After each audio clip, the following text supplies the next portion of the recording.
So K-Pop Demon Hunters premiered on Netflix 2 months ago. The songs from that movie have literally been dominating the charts, and Huntrix was able to reach #1 on Billboard Top 100s. And not only that, but it's become the most successful movie in Netflix history. That is crazy. I did not know that. Also crazy knowing that it became #1 on Billboard. Like, no other girl group has ever been #1 on Billboard since 2001 when Destiny's Child did it. That was over like 2 decades ago. Oh my god, I feel old. So how can a fictional animated K-pop group get so much success so quickly than a lot of other K-pop groups that are out there? Let's break it down. Also warning, there will be some spoilers. I'm sure everyone has seen this movie up until this point. If you have not, what are you doing with your life? Go watch it. Well, when I finally decided to watch the movie recently, there were some things that I noticed. I noticed that the movie is like a very typical length. It's like an hour and 40 minutes. Like, it feels like a good size amount movie.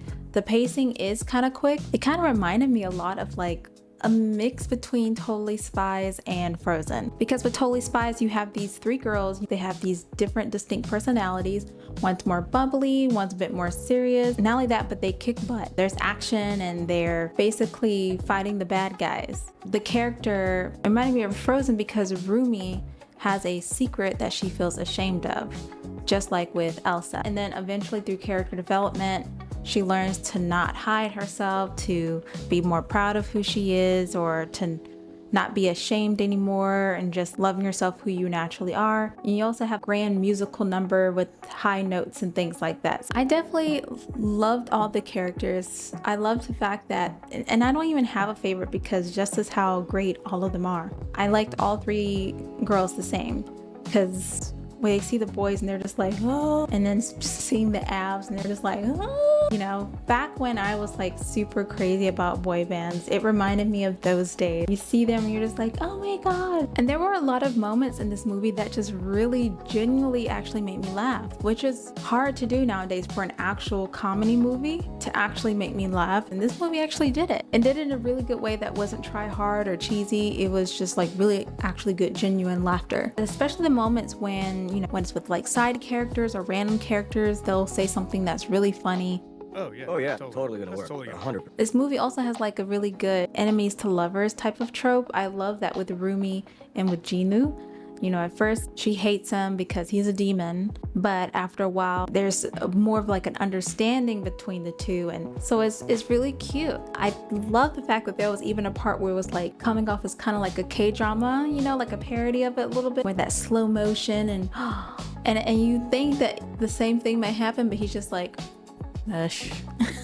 So that was unexpected. I love that. I love it when comedy can just really take you by surprise and make you think one thing when really another thing happens. And another thing, this movie does a really good job of showing Korean culture. I did live in Korea for 6 months as an English teacher and got very much familiar with the culture. And this movie does a really good job of showing like, you know, things like going to the bathhouse and with bowing and the language and the food, the way the fans act, the ajumas and their hair perms.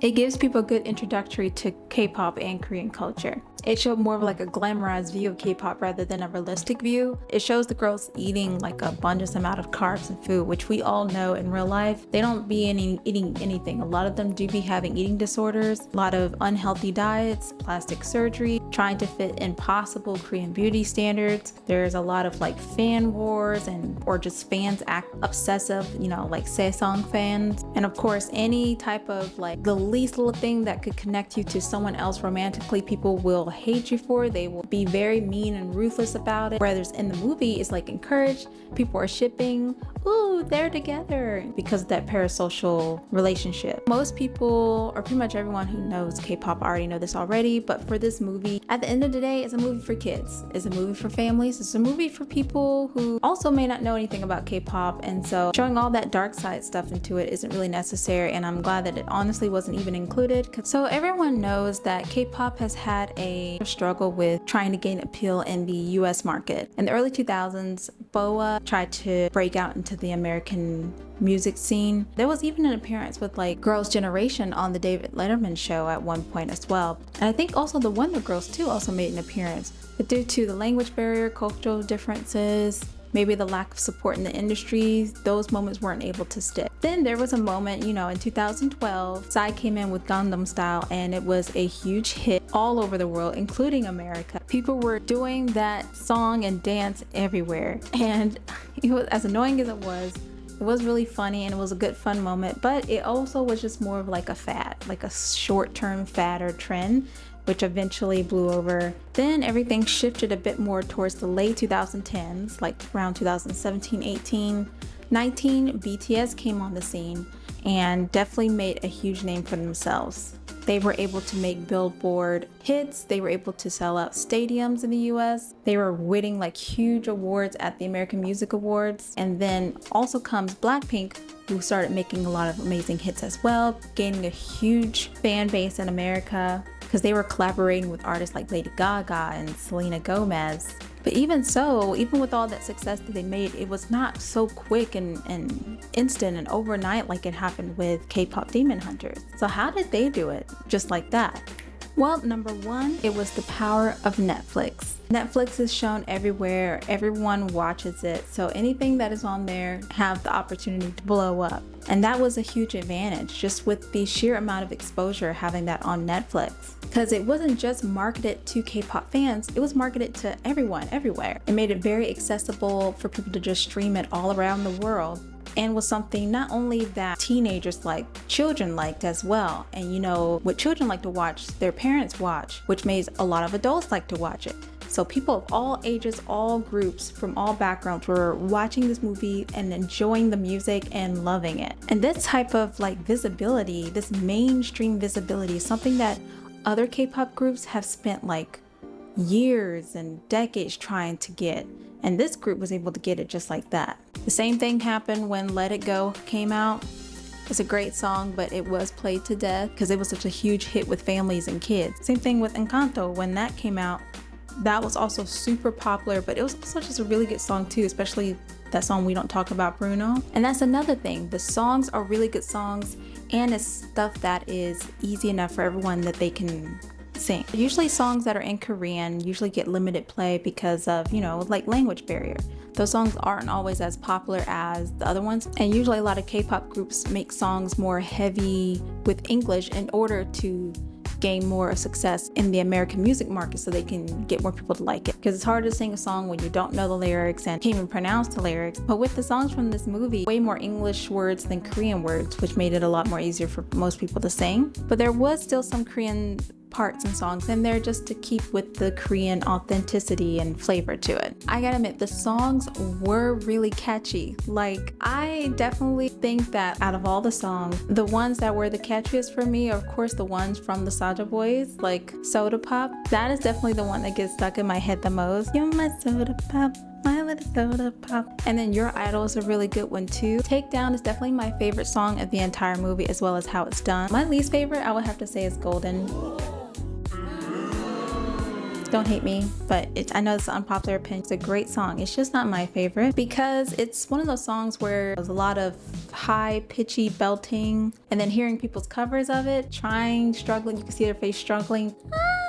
They're great, amazing songs, but honestly, there's a lot of amazing K-pop songs out there. The music in this movie with Huntrix does remind me on the same level as like KDA, and that's what it just reminded me of, that they sort of had that same type of flavor and just like ran with it. Let's be honest, if a real K-pop group went out and made the same songs just like in this movie, so many people would be accusing them of plagiarism because a lot of these songs are similar to other songs that are already out, and there would just be an uproar. But since it's an animated movie, it's okay. A lot of people are saying that Golden does kind of have that similar type of style to like I Am by IVE. I feel like there's a lot of great K-pop songs that would have been just as big if it was in this movie. And lastly, with this movie, it was able to have a really great story attached to it. A very great cinematic world where there's a story of these girls who are fighting these bad guys out there, and then one of them is also fighting with her real self on the inside. It creates more deeper level rather than just singing songs. Other K-pop groups can create concepts and lore in their music videos, but it's not really the same as seeing this movie where you see the character and you see their distinctive personalities, you see them during the struggle and this journey within themselves, as well as giving off a message of learning to love yourself for who you are and fighting the bad with good. I'm glad that this movie is popular. I'm hoping that people don't get sick of it, and I can't wait to see a sequel because we know there's going to be a sequel. So what did you think about the songs in the movie? Did you like them? Do you feel like it deserves to be in the Billboard Top 100, especially #1? Or do you have a different opinion about it? Let me know. Honestly, I hope there's a sequel. I hope there's a TV show or even a video game. Speaking of video game, I'm also making a video game myself. It's a point and click mystery game, and I'm having some devlogs over on my other channel. I'll link it in the description below, and there's a demo out in case you want to play. So for those of you who enjoy playing point and click mystery video games, feel free to go over there and check it out. So if you like this video, please like and subscribe for more videos that I'm going to be making on the regular about other things that are coming out that I really want to talk about, and I'll see you again next time.